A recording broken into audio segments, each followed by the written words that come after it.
এ বিষয়ে আরো জানাতে চাঁদপুরের মৎস্য অবতরণ কেন্দ্র থেকে সরাসরি যুক্ত হচ্ছেন সহকর্মী শরীফ চৌধুরী। শরীফ, 2 মাসের জন্য যে সব ধরনের মাছ ধরা বন্ধ করা হয়েছে, এই সময়ের মধ্যে আসলে সরকারের পক্ষ থেকে আর্থিক সহায়তা এবং বিকল্প কর্মসংস্থানের ব্যাপারে কি বলা হয়েছে?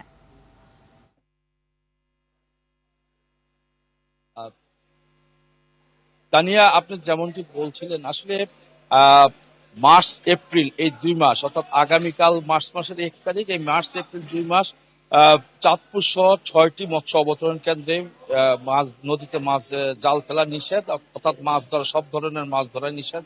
সেই লক্ষ্যে, অর্থাৎ ইলিশের পোনা জাটকা সংরক্ষণের লক্ষ্যে আজ মধ্যরাত থেকে, অর্থাৎ আজ রাত 12টার পর থেকেই চাঁদপুরের মতলব উত্তরের 60 কিলোমিটার থেকে 60 কিলোমিটার এবং হাইমচরের চর ভৈরবী পর্যন্ত এই 70 কিলোমিটার জুড়ে নদীতে অভয়াশ্রম, অর্থাৎ এই নদীতে নিষেধাজ্ঞা কার্যক্রম শুরু হবে। নতুন রিন গভীর থেকে পরিষ্কার করে কাপড়কে রাখে নতুনের মতো উজ্জ্বল। নতুন রিন অ্যাডভান্সড পাউডার। রাত 12টার পরে নদীতে অভিযান শুরু হবে।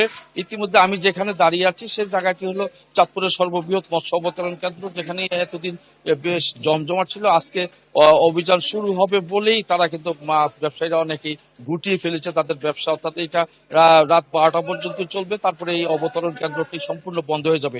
এদিকে এই এই 2 মাসের জন্য খাদ্য সহায়তা হিসেবে চাঁদপুরের 39,400 জেলেকে, নিবন্ধিত 400 জেলেকে মোট 40 কেজি করে 160 কেজি, প্রতি জেলে 160 কেজি করে খাদ্য সহায়তার চাল পাবে, বিজেপি চাল পাবে।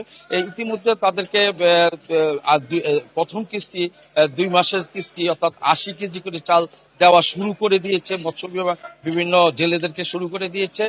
জেলা প্রশাসক বলেছে এই 2 মাসের নিষেধাজ্ঞার সময় যদি কেউ নদীতে নামে তার বিরুদ্ধে কঠোর আইন প্রয়োগ করা হবে। অর্থাৎ এই আইনটি ছিল 1 বছর থেকে 2 বছরের, সর্বোচ্চ 2 বছরের কারাদণ্ড, এবং অর্থাৎ আরো রয়েছে 5,000 টাকা জরিমানা অথবা উভয় দণ্ডে দণ্ডিত।